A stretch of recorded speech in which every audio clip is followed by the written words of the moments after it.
Coba bayangkan ini, sebuah kolam sederhana. Tidak besar, tidak mewah. Hanya terpal biru di sudut halaman rumah. Tidak ada papan nama bisnis. Tidak ada promosi besar-besaran. Tidak ada karyawan. Tapi, setiap beberapa bulan, ada uang masuk. Bukan ratusan ribu, bukan 1 juta, tapi bisa belasan juta rupiah. Dan yang mengejutkan, banyak orang bahkan tidak sadar bahwa peluang itu ada. Karena selama ini, ketika kita mendengar kata lobster, yang terbayang adalah restoran mahal, seafood premium, atau ekspor luar negeri. Kita berpikir, ini usaha besar, butuh modal besar, butuh teknologi rumit. Padahal, kenyataannya, banyak peternak memulai dari nol, dari kolam kecil, dari halaman rumah, bahkan dari rasa penasaran. Yang membedakan mereka dengan kebanyakan orang bukanlah modal besar, tapi informasi. Ada rahasia sederhana dalam budidaya lobster yang jarang dibahas secara terbuka. Dan justru disitulah letak keuntungannya. Banyak pemula gagal bukan karena usaha ini jelek, bukan karena tidak laku, tapi karena mereka tidak tahu strategi dasarnya. Hari ini, kita akan membongkar semuanya. Kenapa lobster bisa sangat menguntungkan? Di mana letak peluang tersembunyinya? Kesalahan apa yang membuat banyak orang rugi di awal? Dan bagaimana cara memulai dengan lebih aman? Tonton sampai akhir, karena semakin dalam kamu memahami pola usaha ini, semakin kamu sadar bahwa peluangnya jauh lebih besar dari yang terlihat. Sekarang kita masuk ke pertanyaan paling penting. Kenapa harus lobster? Kenapa bukan lele? Kenapa bukan nila? Kenapa bukan ayam atau kambing? Jawabannya sederhana, nilai jual dan segmentasi pasar. Lobster berada di kelas premium. Artinya, meskipun jumlahnya tidak sebanyak ikan konsumsi biasa, harganya jauh lebih tinggi per ekor. Permintaan datang dari banyak arah. Restoran seafood yang ingin menu eksklusif, hotel yang melayani tamu kelas atas, event catering, pasar lokal, bahkan pasar ekspor. Masalahnya bukan pada permintaan. Masalahnya ada pada pasokan yang konsisten. Banyak daerah belum memiliki peternak lobster yang stabil dan rutin panen. Akibatnya, pembeli sering kesulitan mendapatkan stok dalam jumlah cukup. Dan disinilah peluang itu muncul. Budidaya lobster air tawar relatif lebih mudah dibanding lobster laut. Tidak perlu air asin, tidak perlu tambak besar di pesisir. Bisa dilakukan di daratan, bahkan dengan kolam terpal. Siklus panennya juga menarik. Dalam waktu sekitar 5-7 bulan, lobster sudah bisa mencapai ukuran konsumsi. Artinya, dalam 1 tahun bisa terjadi lebih dari 1 siklus produksi. Sekarang, bayangkan ini. Jika 1 kolam kecil bisa menghasilkan ratusan ekor per siklus, dan setiap ekor memiliki nilai jual puluhan ribu rupiah, maka potensi omsetnya bukan lagi angka kecil. Dan yang lebih menarik, biaya pakan lobster relatif bisa dikontrol. Tidak seperti ternak besar yang membutuhkan pakan mahal setiap hari dalam jumlah besar. Namun, kenapa peluang ini belum terlalu ramai? Karena banyak orang mengira ini sulit. Padahal yang sulit bukan budidayanya. Yang sulit adalah memulai tanpa informasi yang benar. Sekarang, kita bahas sisi yang jarang diceritakan. Kenapa ada yang gagal? Karena banyak pemula masuk ke usaha ini dengan semangat, tapi tanpa strategi. Kesalahan pertama, tergiur harga bibit murah. Bibit lobster memang terlihat sama sekilas, tapi kualitasnya sangat menentukan hasil akhir. Bibit yang sehat biasanya aktif, tidak lemas, capit lengkap, warna cerah, dan responsif. Pemula sering membeli dalam jumlah banyak tanpa seleksi ketat. Akibatnya, pertumbuhan tidak seragam. Sebagian mati di tengah jalan, dan tingkat kelangsungan hidup menurun drastis. Kesalahan kedua, mengabaikan karakter alami lobster. Lobster bukan ikan biasa. Mereka memiliki sifat teritorial. Jika ruang terlalu sempit, jika tempat persembunyian kurang, jika stres meningkat, mereka bisa saling memangsa. Kanibalisme inilah yang sering membuat populasi menyusut tanpa disadari. Pagi hari jumlahnya sekian, beberapa minggu kemudian berkurang, tanpa tahu penyebab pastinya. Kesalahan ketiga, manajemen air yang dianggap sepele. Air adalah segalanya dalam budidaya lobster. Air kotor, sisa pakan membusuk, sirkulasi buruk, semua itu menjadi pemicu penyakit. Dan saat penyakit menyerang, kematian bisa terjadi cepat dan masif.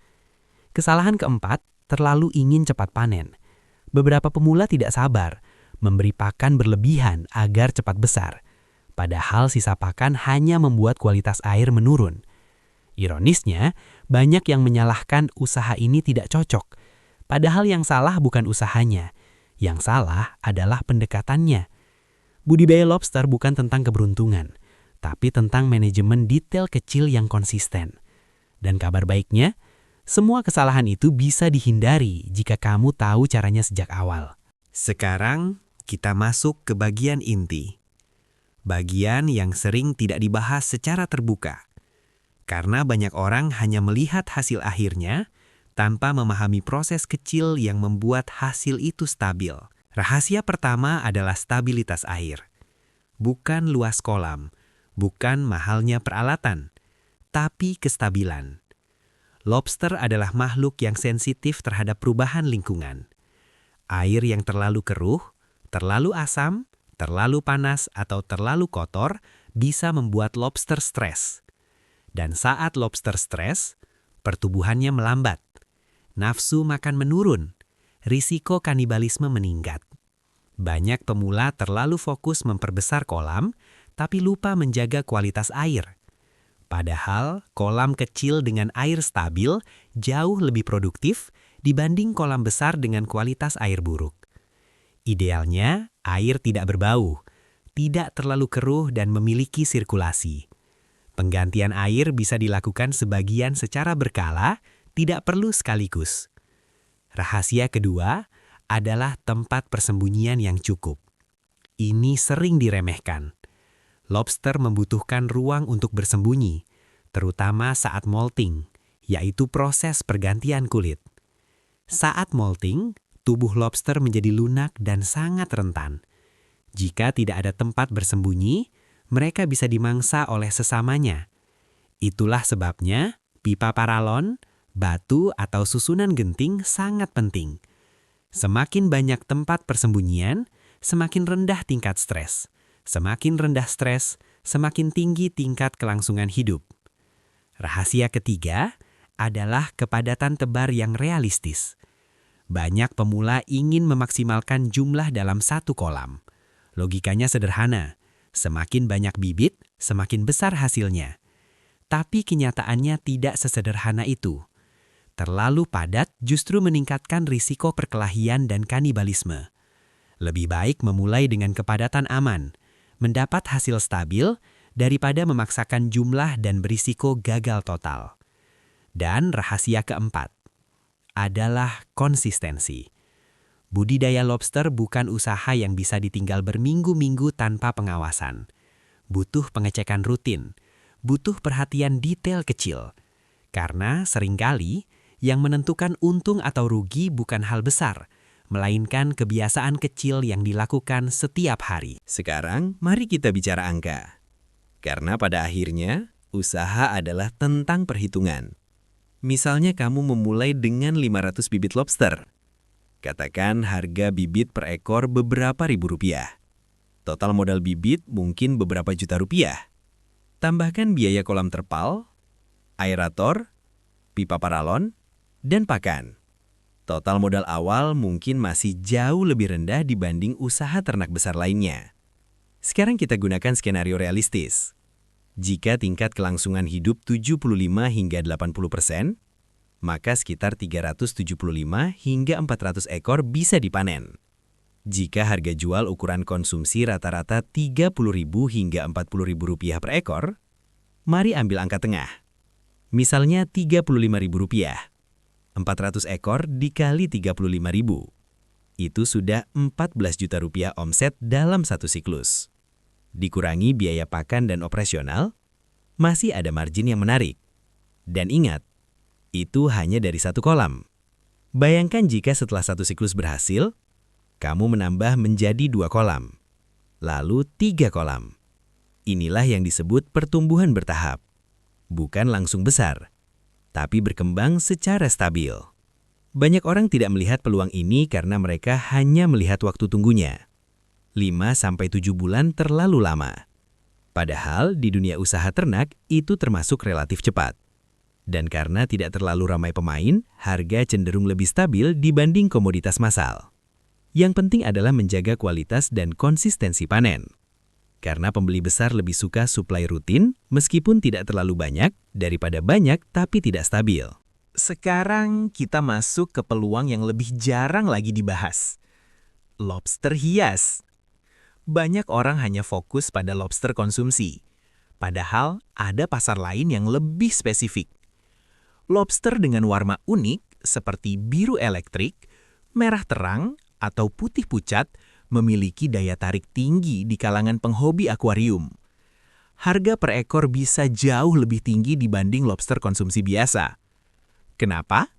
Karena yang dibeli bukan sekedar dagingnya, tapi keindahan dan keunikannya. Pasar lobster hias memang lebih kecil, tapi marginnya bisa sangat menarik. Strateginya berbeda. Fokus pada kualitas warna, genetik, perawatan lebih detail, dan biasanya jumlahnya tidak perlu sebanyak lobster konsumsi. Artinya, kamu bisa menjalankan 2 model bisnis sekaligus. Sebagian kolam untuk konsumsi, sebagian untuk hias. Ini seperti memiliki 2 pintu penghasilan dalam satu usaha. Dan seringkali, pasar hias justru lebih stabil di kalangan komunitas pecinta akuarium. Yang menarik lagi, beberapa peternak memulai dari konsumsi, lalu mengembangkan lini hias setelah memahami teknik dasarnya. Ini strategi cerdas, karena mereka sudah menguasai manajemen air, pakan, dan pemeliharaan. Tinggal meningkatkan kualitas seleksi dan perawatan. Disinilah budidaya lobster menjadi bukan sekedar usaha biasa, tapi peluang jangka panjang. Sekarang kita bicara sesuatu yang jarang dibahas dalam budidaya lobster. Bukan kolamnya, bukan bibitnya, bukan pakannya, tapi mentalnya.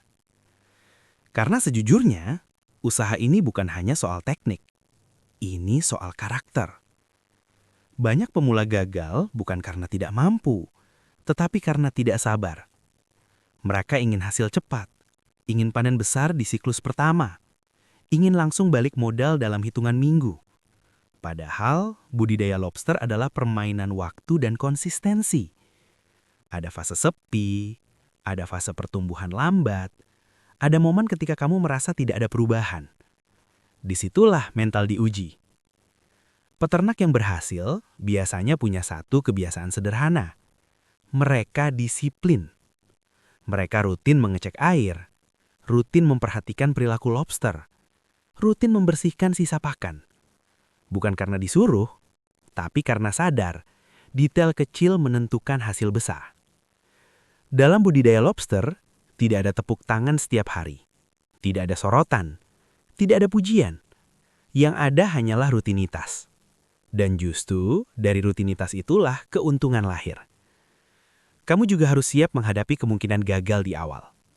Mungkin ada yang mati, mungkin ada yang pertumbuhannya tidak seragam. Tapi itu bukan akhir. Itu proses belajar. Setiap siklus akan membuatmu lebih paham pola air, pola pakan, dan pola pertumbuhan.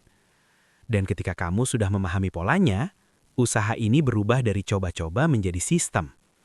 Itulah perbedaan antara peternak yang sekadar mencoba dan peternak yang membangun bisnis jangka panjang. Sekarang bayangkan satu hal. Siklus pertamamu berhasil. Panen berjalan lancar, ada keuntungan, ada rasa percaya diri. Apa langkah selanjutnya? Banyak orang langsung tergoda untuk ekspansi besar-besaran. Menambah kolam banyak sekaligus. Menambah bibit 2 kali lipat. Mengeluarkan seluruh keuntungan untuk memperbesar skala. Padahal, strategi terbaik bukan mempercepat, tapi memperkuat. Naik level itu harus bertahap. Pertama, pastikan kamu sudah memahami siklus penuh dari awal sampai panen. Kedua, bangun jaringan pembeli tetap. Karena percuma panen banyak jika tidak ada pasar yang siap menyerap. Hubungi restoran lokal, bangun relasi dengan pengepul, cari komunitas penghobi untuk pasar hias. Strategi ketiga adalah pencatatan. Catat jumlah tebar, catat tingkat kelangsungan hidup, catat biaya pakan, catat waktu panen.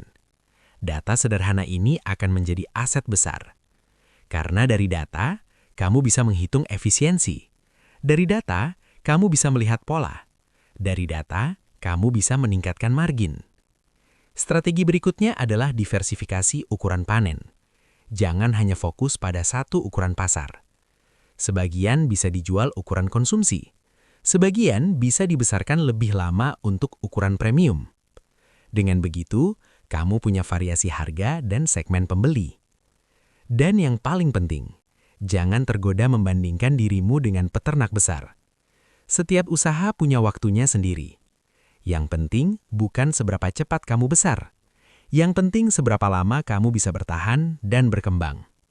Karena usaha yang bertahan pasti punya peluang lebih besar untuk sukses. Sekarang, coba kita kembali ke awal. Sebuah kolam kecil. Air yang tenang. Beberapa lobster bergerak perlahan di dasar. Dari luar, terlihat sederhana. Tapi di balik kesederhanaan itu, ada peluang. Peluang yang sering terlewat karena terlihat tidak mencolok. Budidaya lobster bukan bisnis yang ramai dipamerkan. Bukan tren viral yang heboh sesaat. Tapi justru karena itulah, ia memiliki ruang untuk tumbuh. Usaha ini mengajarkan satu hal penting. Kesabaran menghasilkan kestabilan. Konsistensi menghasilkan keuntungan. Dan perhatian pada detail menghasilkan perbedaan. Banyak pemula tidak tahu bahwa peluang ini bisa dimulai kecil. Tidak perlu lahan luas, tidak perlu modal raksasa. Yang dibutuhkan adalah kemauan belajar dan keberanian memulai. Mungkin hari ini kamu hanya punya satu kolam kecil. Mungkin hasilnya belum besar. Tapi setiap usaha besar selalu dimulai dari sesuatu yang kecil. Pertanyaannya sekarang sederhana. Apakah kamu hanya akan menjadi penonton peluang ini, atau menjadi bagian dari mereka yang memanfaatkannya? Karena seringkali, peluang terbaik bukan yang paling ramai dibicarakan, bukan yang paling viral, bukan yang paling cepat, tapi yang paling konsisten dijalankan. Dan siapa tahu, kolam kecil di rumahmu hari ini adalah awal dari sumber penghasilan yang stabil di masa depan.